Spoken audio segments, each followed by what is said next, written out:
Donc je me présente, je m'appelle Mathieu Joux. Après avoir suivi une formation à l'école Estienne, j'ai eu logiquement un parcours dans l'imprimerie qui a duré quelques années.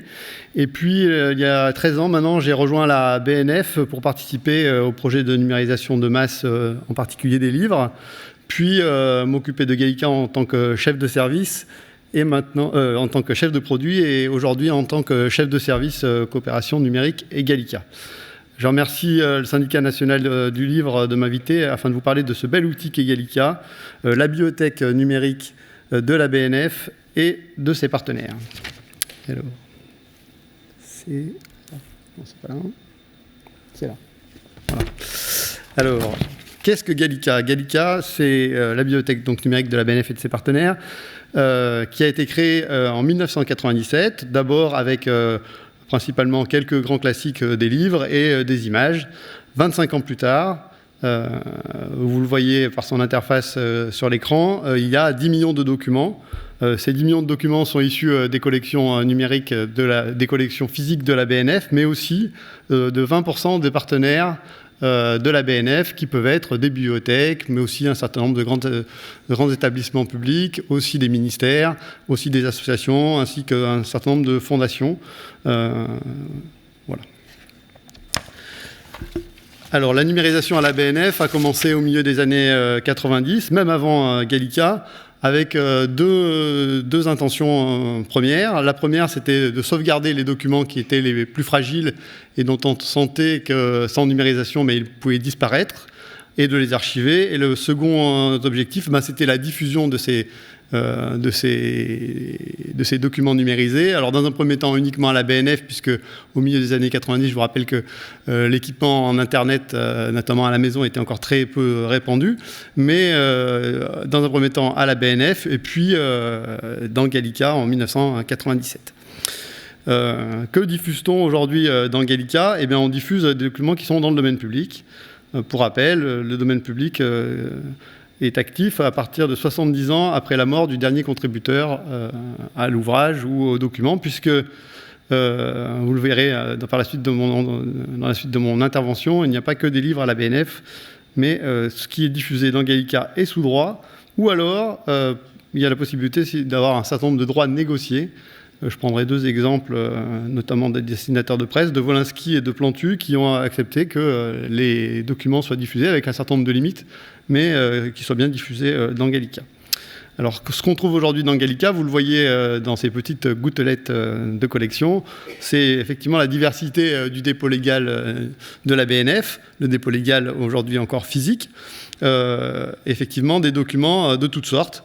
Vous voyez un gros réservoir de presse, des livres bien sûr, des images, des cartes, des vidéos, des manuscrits, enfin tout ce que peut posséder la BNF. Ici vous êtes sur le site de Tolbiac où on conserve essentiellement des livres et de la presse, et il y a un autre site à Richelieu en centre-ville à côté de l'Opéra qui conserve principalement les collections spécialisées, donc cartes, manuscrits, etc. etc. Donc ce qui représente pour Gallica aussi une forme de challenge, puisque juste avant moi on a parlé de structuration, de choses très, très bien préparées. On peut imaginer que quand les manuscrits et les moines copistes étaient en train de faire leurs manuscrits, ils n'imaginaient pas qu'un jour ils finiraient dans Gallica. Donc on se retrouve avec une diversité de documents, de métadonnées, etc., qui complexifie en fait la diffusion et la façon dont on peut trouver les documents à l'intérieur de Gallica. J'ai pris quelques exemples qui sont proches du monde de l'édition pour vous montrer quelques documents qu'on peut trouver. Donc, des documents du cercle de la librairie, des affiches sur le Becherel, et puis de la correspondance entre son éditeur et Jules Verne. Donc, on pourrait passer des jours et des jours à vous montrer tous les documents et tous les trésors de Gallica, mais j'en ai sélectionné que quelques-uns. Pour se retrouver au milieu de ces 10 millions de documents, Gallica a aussi travaillé sur sa médiation, puisqu'on a deux types de publics finalement dans Gallica. Un public qu'on pourrait qualifier de grand public, qui n'a pas toujours cette facilité à trouver des documents dans les catalogues, à faire des recherches poussées, donc à qui il faut, entre guillemets, pré-mâcher le travail. Et donc c'est pour ça qu'on fait toute cette médiation avec un blog, des pages de sélection que vous voyez qui permettent par exemple de retrouver les éditeurs littéraires du XXe siècle. Et puis une présence aussi pour élargir notre public sur les réseaux sociaux. Donc là j'ai pris l'exemple d'Instagram, qui permet aussi de montrer la diversité des collections. Donc pas que des livres dans une bibliothèque, il y a aussi beaucoup d'iconographie. Et puis de toucher un autre public. Et puis finalement, au fil des années, cette communauté que l'on appelle les Gallicanotes s'est développée sur tous ces réseaux sociaux. Et on a un certain nombre de personnes qui font des recommandations, de conseils, etc. Voilà.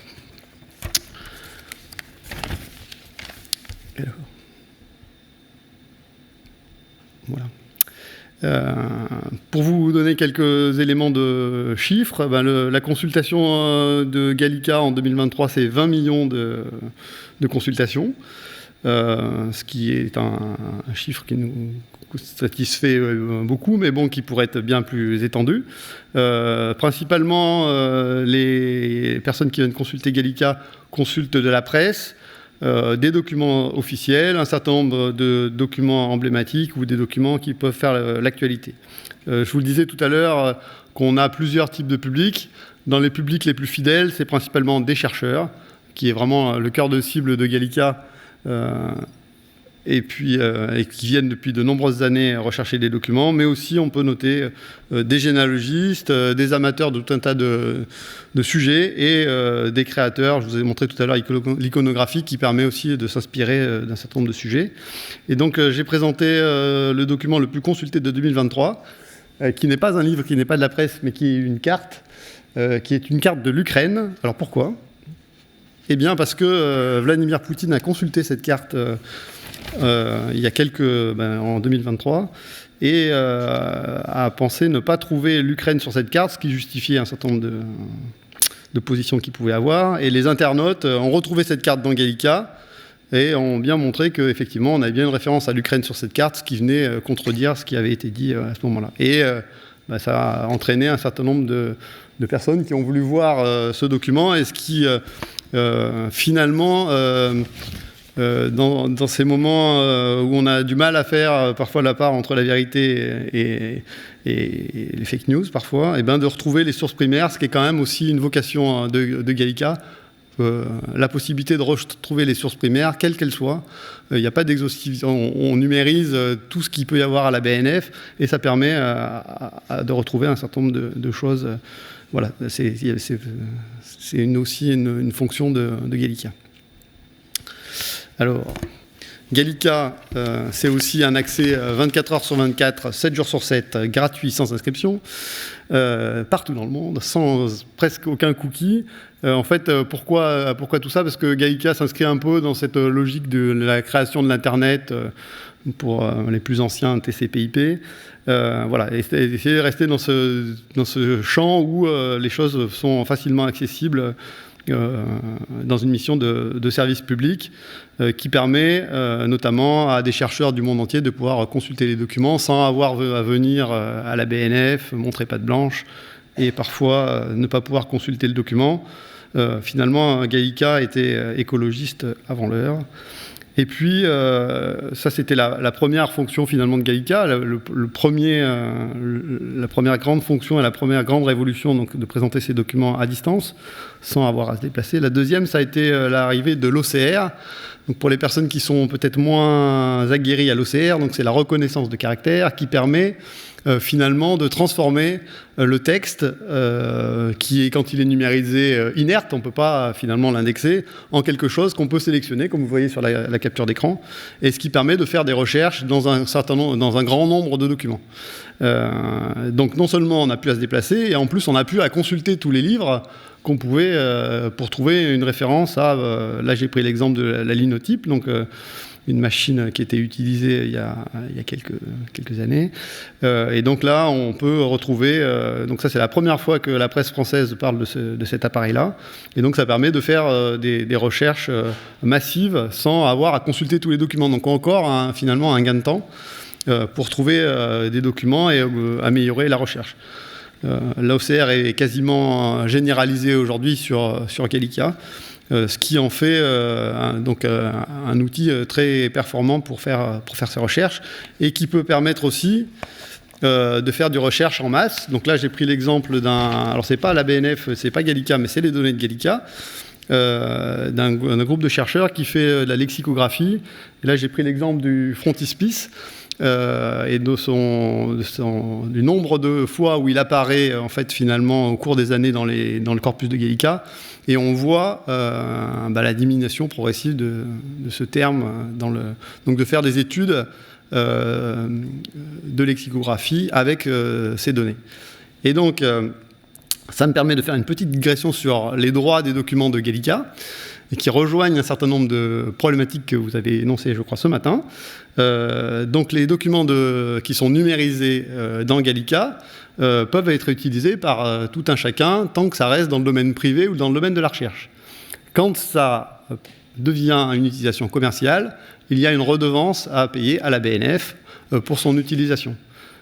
Ça, c'est la politique qui a été mise en place par la BNF depuis de nombreuses années, ce qui permet notamment aux éditeurs, si vous le souhaitez, de trouver des images dans Gallica, de les sélectionner et de les utiliser dans vos ouvrages en payant la redevance à la BNF. Et on a été aussi, dans un premier temps, beaucoup dans l'open access, dans les choses très ouvertes.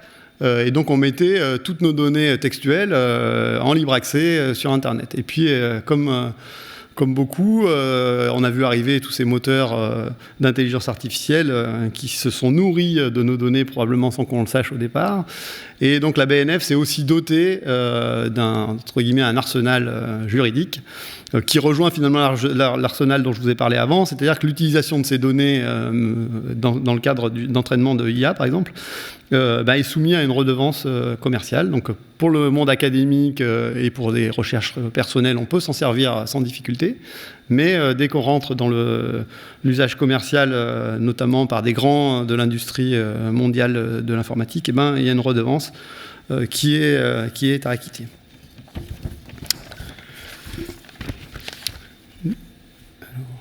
Le tennis. Donc Gallica mène aussi des projets innovants autour de l'IA.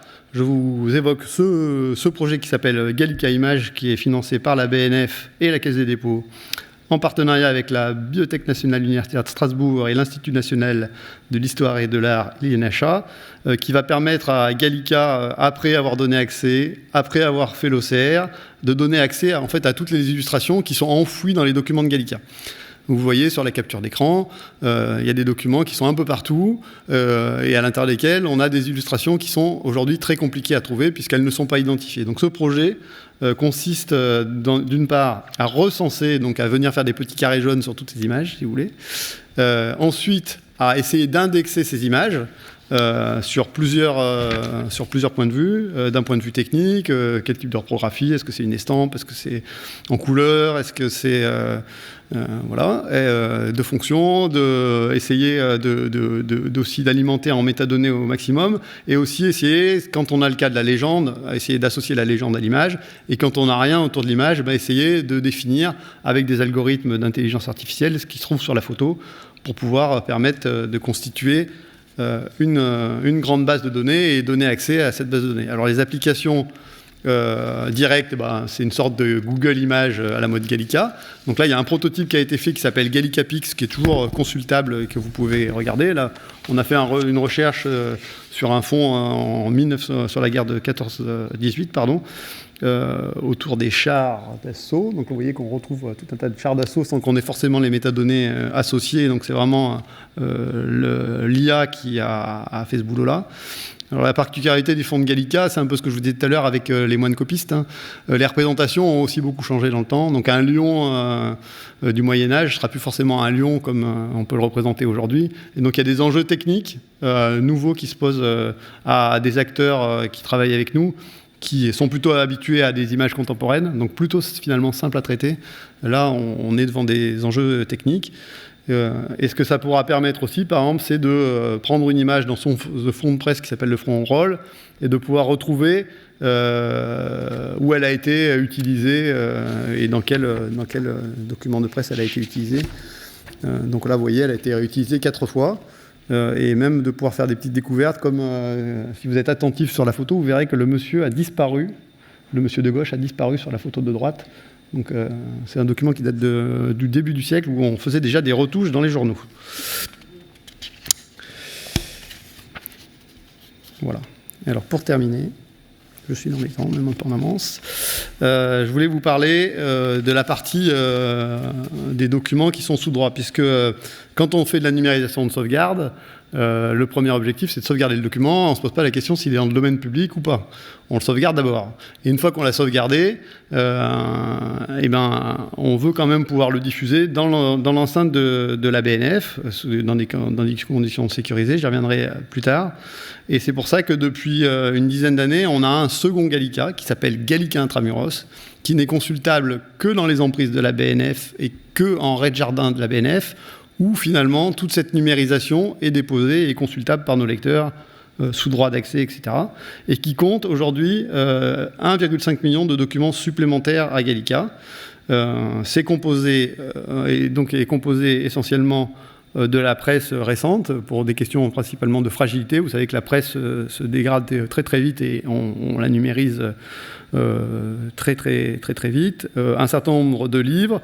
On parlait ce matin du programme des indisponibles où on peut consulter l'intégralité du document qui a été numérisé dans ce cadre-là, alors que dans Gallica, on ne consulte qu'un extrait de 15%, me semble-t-il. Et puis un certain nombre aussi de documents iconographiques. Par exemple, la BNF a mené une grande campagne, une grande commande de photojournalistes à la sortie du Covid. Et donc toutes ces images se retrouvent aujourd'hui dans Gallica Intramuros. Donc c'est quelque chose qui existe depuis longtemps, qui a fait ses preuves, notamment pour la protection du droit d'auteur. Alors ça, c'est aujourd'hui, et demain, alors vous en avez entendu forcément parler, l'arrivée du dépôt légal numérique, qui est un double enjeu pour la BNF. Un premier enjeu qui est un enjeu technique, puisque ça va démultiplier la volumétrie des documents qui vont arriver, puisque ça va être des quantités importantes à réceptionner. Comme je vous le disais tout à l'heure, la BNF ne collecte pas que des livres, mais collecte aussi du son, des vidéos. Donc l'enjeu est technique et très important de collecter tous ces documents. Et un deuxième enjeu qui est toujours dans cet enjeu technique, l'enjeu de la sécurisation de ces données.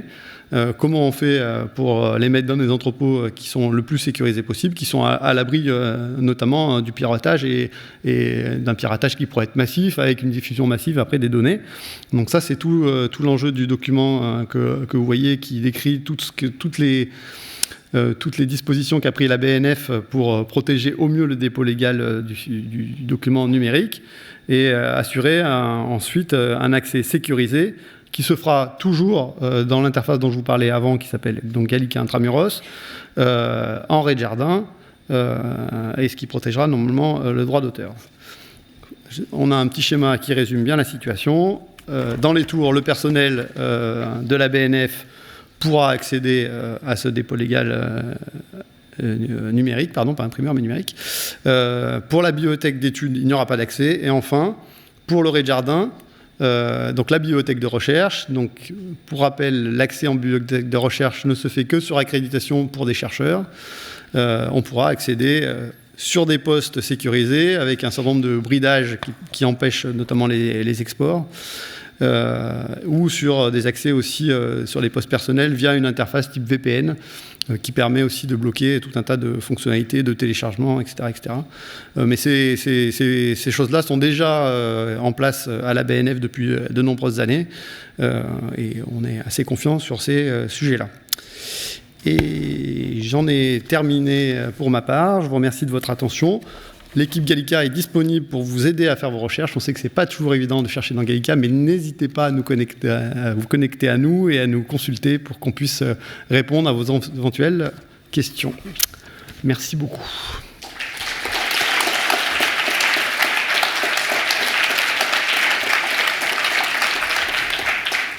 Je ne sais pas s'il y a des questions. Il n'y a peut-être pas de questions. Ah oui. Est-ce qu'on attend pour les questions ?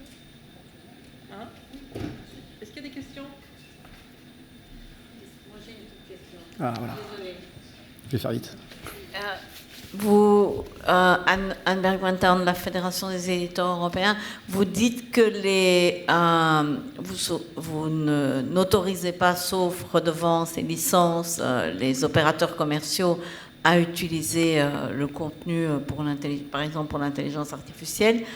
Mais comment est-ce que vous gérez des chercheurs qui partageraient par la suite le corpus qu'ils ont créé pour leur recherche avec des entreprises dans des partenariats publics-privés, etc. Est-ce que vous avez une procédure en place pour cela?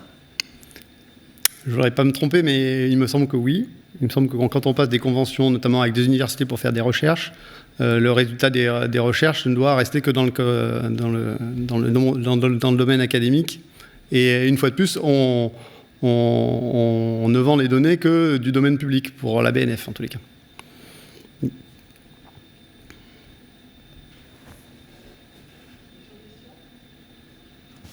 Bon. Merci beaucoup. Bonne fin de journée.